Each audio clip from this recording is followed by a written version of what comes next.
Hey guys, and welcome to my YouTube channel. Thanks for coming back. Today I'm going to be talking to you about James Baldwin, The Fire Next Time. So, I just want to say that I have a bit of a, I'm kind of like, I have a love-hate relationship right now with James Baldwin. Or I have mixed feelings about his writing and this book in particular. I haven't read any of his other books, but I know that when I first started reading this, I had such high expectations because I had watched a few reviews that other people had done of James Baldwin, and I saw that a lot of people were saying that he's their favorite author or one of their favorite writers. And I remember when I was studying in school, you know, some of the things that were said about his writing. So I had really high expectations, and I don't really remember diving into one of his complete works. So I have some mixed feelings about James Baldwin, and I think the reason why is because I've really enjoyed his writing. I enjoyed his writing style. I enjoyed his eloquence. I enjoyed the way that he made the words work. I enjoyed how he said what he said. And even in the end, I enjoyed some of what he said. However, let me say that I understand, which I did not when I came into reading this book. It is like he is giving his perspective of what needs to happen and what has happened in society at the time when he's speaking. And he gives us this perspective of a young man that is growing older. And as he's sharing with us the way that life grabs a hold of a young black man in this time period. So I cannot agree or disagree with his feelings in regards to what he went through, because I've never gone through it. I think the areas where I can disagree and where I have disagreed is when he talks about religion, when he talks about Christianity, when he talks about God. And I understand that because of the different time periods that we're raised in, there can be kind of a resentment of God being raised differently, and what we see happening causes us to have a different relationship with God or to see him a certain way, and the people that are around us, because people can actually have a very big effect on us and our relationship with God. The relationship we have with people somehow seems to affect the relationship we have with God. I think that when he was a young man and he was experiencing certain things, he wrote about it and he said it the way that he felt it. I have a respect for him as a writer in this manner because he said what he felt the way he wanted to say it, to be as transparent as he possibly could in the writing. I appreciated that. This book is not for someone that is not strong in their own beliefs, in their own faith. It's not just for you to pick up and just start reading and just to be like, okay, I'm going to absorb everything that he says, because it will mess you up. You know, it's a very, very small book. It is 106 pages. But it took me some time to get through it because I wasn't comfortable. I wasn't satisfied with what he was saying. I wanted to have a conversation with him as I read it. And then I said to myself, let me get through this book so that I can actually understand his complete thought on this. And so when I got to halfway through, I began to notice a change in James Baldwin, and We see this happening with James Baldwin, where it's not that he has completely disregarded his black self, nor has he completely disregarded his white friends, but he is coming to a place in his own mind where he feels like he can no longer deny the state of the black man or the things that the black man goes through, and he can no longer not want to know about or disregard, because he already knows. He can no longer disregard the history of the black man, and he says the history of the Negro. Now, there were a lot of profound quotes that just like, they blew my mind. And then there were quotes that I was like, I don't agree with that, but it was said in such a beautiful way.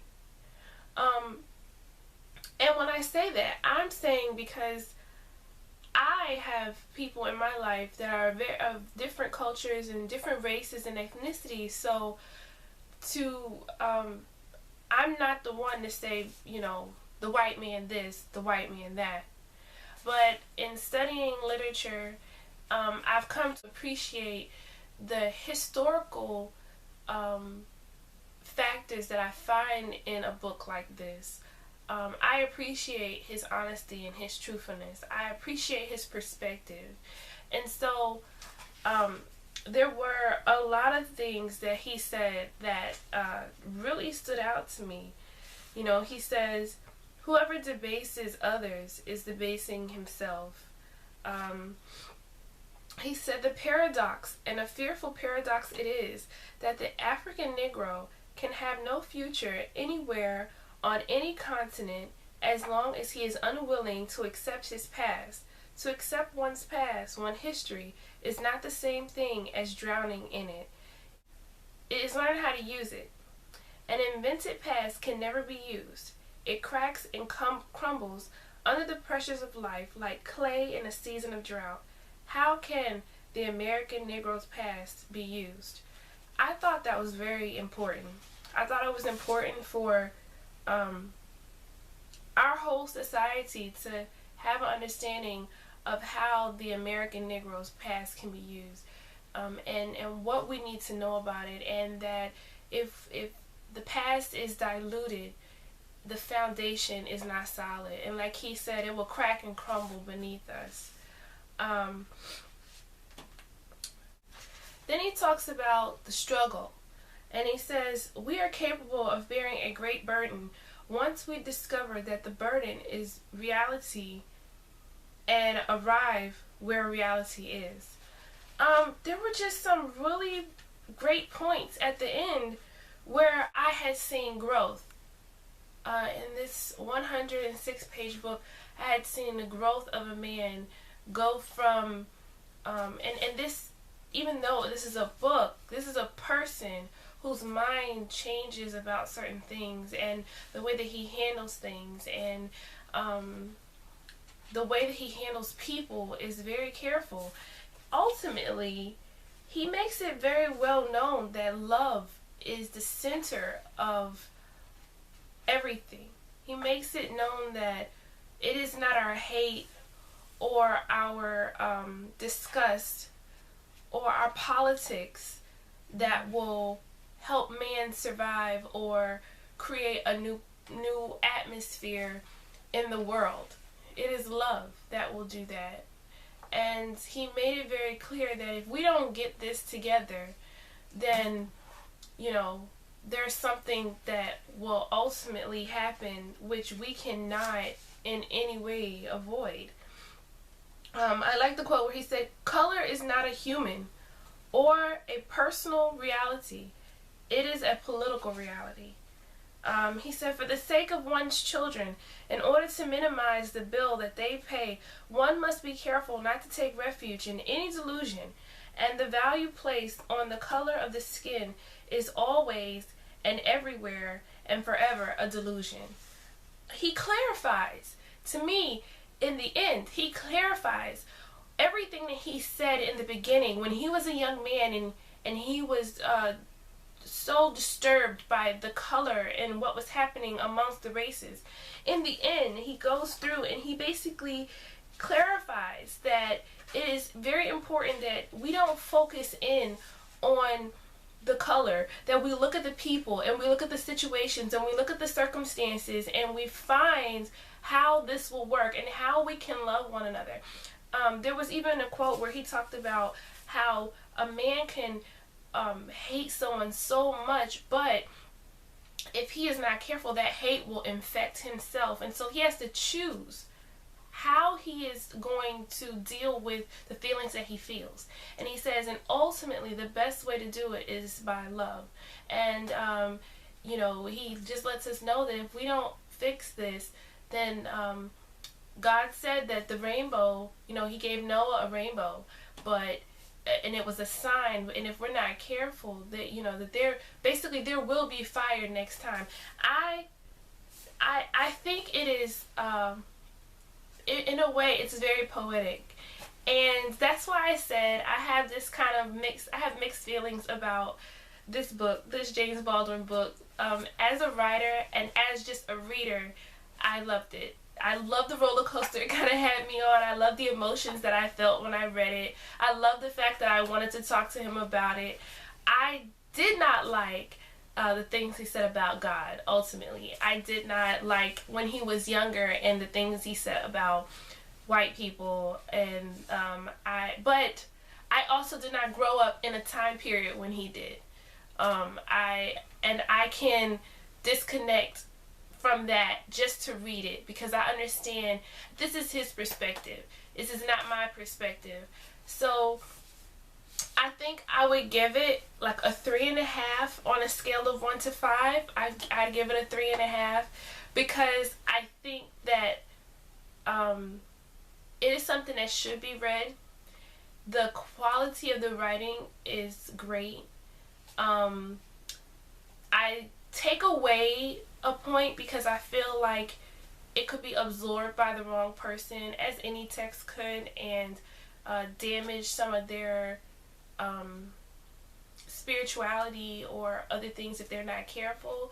And I also take away a point, I guess, because I feel like in some ways he was saying he believed in God, and in others he said he didn't. He just couldn't. But that wasn't even his point. It's just something that I took from it. So on my rating, because I am a Christian and I feel like I want to stand for God and the Word of God, that is why I take away one of the points as well.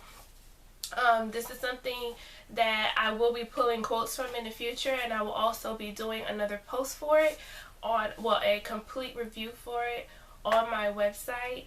Until next time, I hope you enjoyed this review. If you liked it, comment and subscribe. You can also find me on Twitter at being Mrs. Mom, and I have a review page, a review website.